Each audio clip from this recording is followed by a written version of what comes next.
வணக்கம் விருச்சிக ராசிநாதர்களே, உங்களுக்கு ஒரு மாத பலன் 14/4/2026 முதல் 14/5/2026 வரையிலான ஒரு மாதத்திற்குண்டான உங்களுடைய பலன்.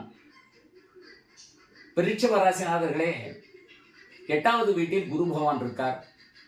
நிறைவான ஆயுள் உண்டு என்றாலும் 8வது வீட்டில் குரு பகவான் இருப்பதினால் திடீர் கண்டங்கள், ஆபத்துகள் என்பதற்கு உண்டான ஒரு சூழல்களை ஏற்படுத்தும்.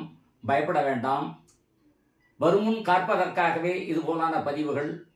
எல்லோருமே எல்லா ராசியும் நல்லா இருக்குன்னு சொல்லுவாங்க. என்னை பொறுத்த வரைக்கும் சில ராசிநாதர்களுக்கு சரியில்லை என்றால் சரியாக சொல்லக்கூடாது.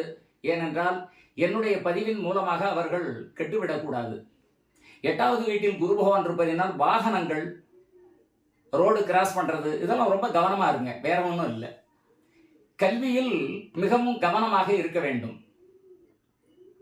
சகோதரஸ்தானம் மிகவும் கடுமையாக இருக்கிறது. சகோதரர்களிடையே போட்டி பல்லாங்கு, ஒருவருக்கு ஒருவர் பகமை, இது வருவதற்கு வாய்ப்பு இருக்கு.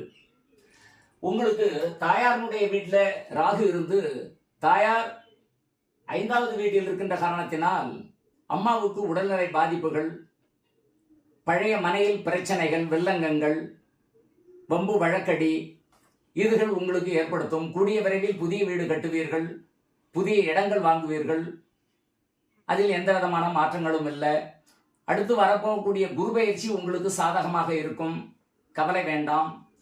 9வது வீட்டில் குரு பகவான் இருப்பதினால் தந்தை பிள்ளை 2 பேரும் வாகன பயணங்கள் செல்ல வேண்டாம். அப்பாவும் பிள்ளையும் வாகன பயணங்கள் போகுவதை இந்த ஒரு மாதத்திற்கு மட்டும் குறைத்துக் கொள்ளுங்கள்.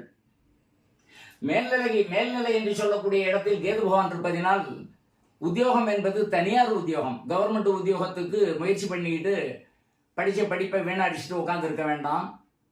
தனியார் வேலைக்கு முயற்சி பண்ணுங்கோ. கிடைக்கிற வேலையை பாருங்க.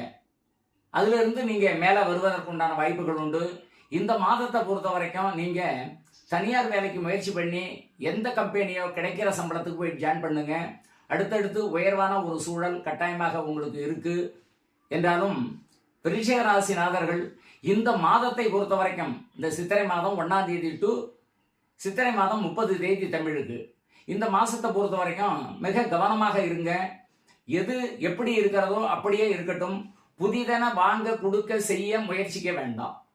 அடுத்த மாதங்களில் உங்களுக்கு சிறப்பாகவே இருக்கும்.